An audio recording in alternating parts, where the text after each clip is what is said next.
শীত মৌসুমে প্রচণ্ড শীত বেড়ে গেছে, তো হঠাৎ করে কিন্তু আলহামদুলিল্লাহ কিছুদিন যাবৎ ঝলঝলে রৌদ্র উঠছে, শীতও হালকা। তো আমার বাবার বাড়িতে সবাই মিলে বলতেছে একটা ছোটোখাটো ঘরোয়া পিকনিক খেলার জন্য। তো আমাকে রেখে তো আর ওরা খেলার কথা ভাবতেই পারে না। পরে কল দিল, তো যেভাবে হোক চলে গেলাম। তো আজকে সেই আনন্দটা আপনাদের সাথে ভাগ করতেছি। আসসালামু আলাইকুম, সবাই কেমন আছেন? দেশ ও দেশের বাহিরে যে যেখান থেকে আমার ভিডিওটা দেখছেন সবাইকে জানাই বিথি রান্নাঘরে স্বাগতম। তো দেখেন, সর্বপ্রথমে কিন্তু আমি কিছু সবজি নিয়ে নিলাম। তো সবজিগুলো কিন্তু অফ ক্যামেরায় কোটাকাটি করা হয়ে গেছে। তো এগুলো কিন্তু কোটাকাটি করছে আমার বোনের মেয়ে, বাগ্নি, বাস্তি ওরা। তো আমরা কিন্তু এখন চলে আসলাম এই যে এরকম চাশনি পাতা নেওয়ার জন্য, কারণ ধনিয়া পাতা থেকে কিন্তু এই চাশনি পাতার ঘ্রাণটা বেশি ভালো হয়। তো এগুলো সবজিতে দিলে কিন্তু সবজির স্বাদ আরও দ্বিগুণ বেড়ে যায়, খেতে ভালো লাগে। তো এখন তো টান সিজন, বৃষ্টি নেই, পানি নেই, তাই কিন্তু গাছগুলো কেমন হয়ে গেছে, ওরকম তাজা দেখাইতেছে না। তো সেখান থেকে বেছে বেছে আমরা কিন্তু কচি পাতাগুলো নিতেছি। তো পাতা তোলার জন্য কিন্তু আমি আর আমার মামাতো বোন, আমার বাস্তি চলে এসেছি। তো আমরা 2-3 জনে মিলে কিন্তু উঠাইতাছি পাতাগুলো। এখন যতগুলো উঠানো হয় আলহামদুলিল্লাহ উঠানো হয়ে গেছে। তো এখানে কিন্তু ডিম সিদ্ধ করা হইতেছে, ব্রয়লার মুরগির ডিম, হাঁসের ডিম ও কোয়েল পাখির ডিম। তো এরকম 3 রকমের ডিম দিয়ে তারপর ডিম বোনা করব। আর এখানে শুটকি বোনা করা হবে। পেঁয়াজ কুচি, রসুন কুচি, কাঁচামরিচ, তারপর ধনিয়া পাতা, টমেটো, সব কিছু মিলিয়ে কিন্তু আমরা গুছিয়ে নিয়েছি।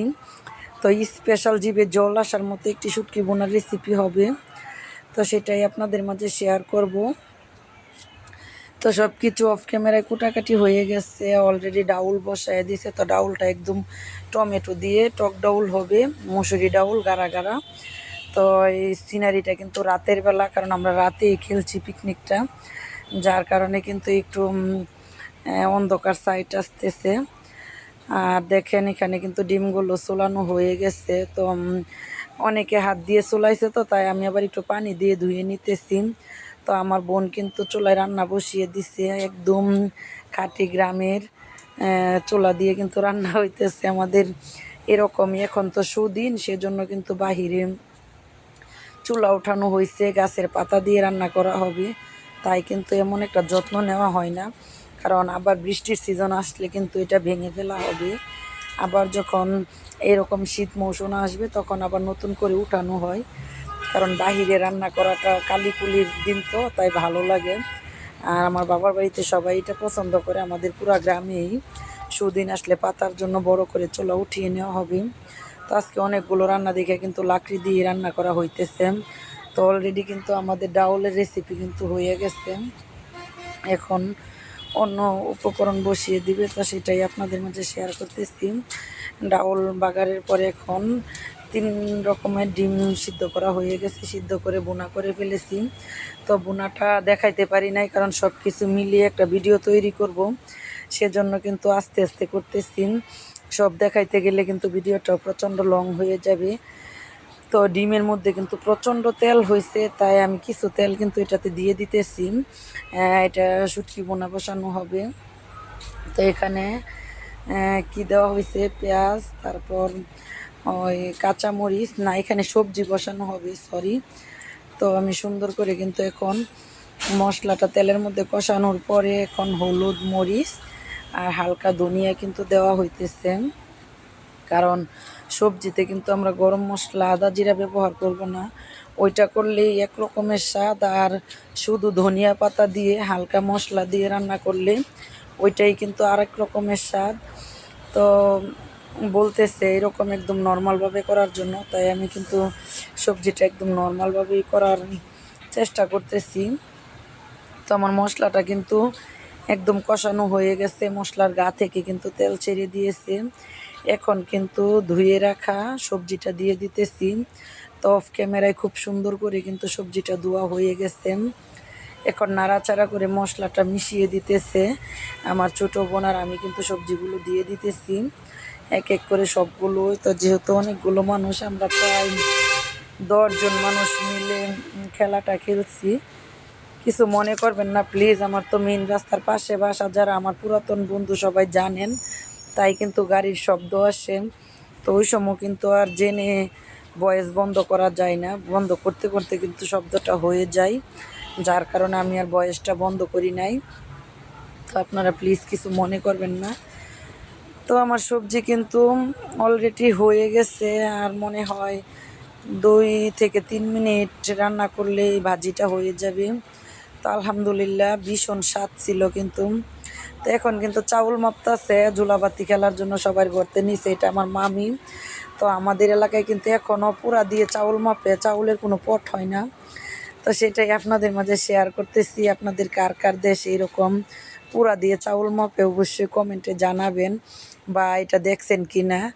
আমাদের গ্রামে কিন্তু এখন এটা আছে, দেখেন কত সুন্দর পুক্তা করে বানানো হয়েছে বেতের। আর এটা কিন্তু ওরা আবার গাব দিয়ে তারপর কুড়া দিয়ে লেপে নিছে। তো সবজি হওয়ার পরে কিন্তু এখন আমার শুটকি বোনা বসিয়ে দিছে। তো সব তো আর দেখানো যায় না, দেখাইলে ভিডিও অনেক লম্বা হয়ে যাবে, তাই কিন্তু কিছু কিছু মেন আকর্ষণীয় ইয়েটা উঠাইতাছি। তো দেখেন শুটকি বোনাটা দেখতে কতটা লোভনীয় হয়েছে। আলহামদুলিল্লাহ খেতে কিন্তু ভীষণ স্বাদ ছিল, সবাই কিন্তু কারাকারি লাগাইছে।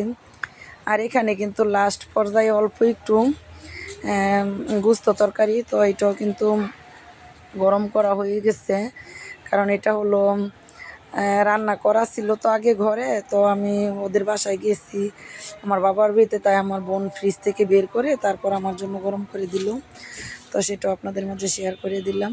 তো সব কিছু মিলিয়েই কিন্তু ভিডিওটা, আর খাবার দাবার অবশ্যই কিন্তু আপনাদের মাঝে আমি শেয়ার করব, সবই শেয়ার করতেছি, কিছু মনে করবেন না। প্রতিদিনই কিন্তু আমার আজান দিয়ে ফেলে বয়সটা দিতে দিতে, তো আসলে আগে নিতে পারি না সময় করে, কিছু করার নেই। তো দেখেন অলরেডি কিন্তু আমার গোস্তটা গরম হয়ে গেছে। তো খেতে কিন্তু ভীষণ স্বাদ ছিল, এরকম মশলা দিয়ে তারপরে একদম খোয়া গোস্ত কিন্তু খেতে অনেকটা ভালো লাগে। তো এখানে কিন্তু গোস্তটা বেড়ে নেওয়া হইতেছে, কারণ একজনকে দেওয়া হবে। তো সেটাও কিন্তু আপনাদের মাঝে তুলে ধরলাম, সব কিছু মিলিয়েই কিন্তু ভিডিওটা তৈরি করলাম। তো শুধু আমি একা খাবো না, আরেকজনকে দিতে হবে, তাই সেটা আগে রেখে দিতেছি, যে ওইটা রেখে পরে আমি অন্যটা ব্যবস্থা করতেছি, আমিও খাবো। তো এইখানে দেখেন মুরগির রোস্ট, চিংড়ি মাছ, রুই মাছ একসাথে নিয়ে নিলাম, ওইটার মধ্যে গরুর গোস্ত বেড়ে নিলাম, আর আরও অন্য কিছু আছে সেটাও শেয়ার করব এক এক করে। তো ভিডিও দেখতে দেখতে যারা এই পর্যায়ে চলে এসেছেন সবাইকে অসংখ্য ধন্যবাদ। যারা নতুন বন্ধু আছেন প্লিজ আমার আইডিটা সাবস্ক্রাইব করার অনুরোধ রইল, আর যারা পুরাতন বন্ধু আছেন এরা তো সেই প্রথম থেকে আমার ভিডিও দেখেন, আমার পাশে আছে, আমার আইডিটা এতটুকু বড় হইতে সাহায্য করছে, তো অসংখ্য ধন্যবাদ মন থেকে। তো দেখেন অবশেষে কিন্তু আমাদের খাবারের আইসা পড়ছে। তো সব কিছু মিলিয়ে সবজি, শুটকি বোনা, তারপর ডিম বোনা, ডাউল, সব কিছু মিলিয়ে এখন কিন্তু আমরা খেতে বসে গেছি। তো আজানও কিন্তু চতুর সাইডে হইতেছে, আমি আর ভয়েস এবার সমাপ্ত করে দিব। আপনারা আজানটা শুনে তারপর ভিডিওটা শেষ করে ফেলবেন, আজানের সময় কথা বলা ঠিক নয়। তো সবাই ভালো থাকবেন, সুস্থ থাকবেন, বিথি রান্নাঘরের পাশে থাকবেন। আজ এই পর্যন্তই, আল্লাহ হাফেজ, আসসালামু আলাইকুম রহমতুল্লাহি ওয়া বারাকাতুহু। তো আমার আজানটা চলতেছে, তাই কিন্তু আমি ভয়েসটা বন্ধ করে দিলাম, আপনারা দেখতে থাকুন।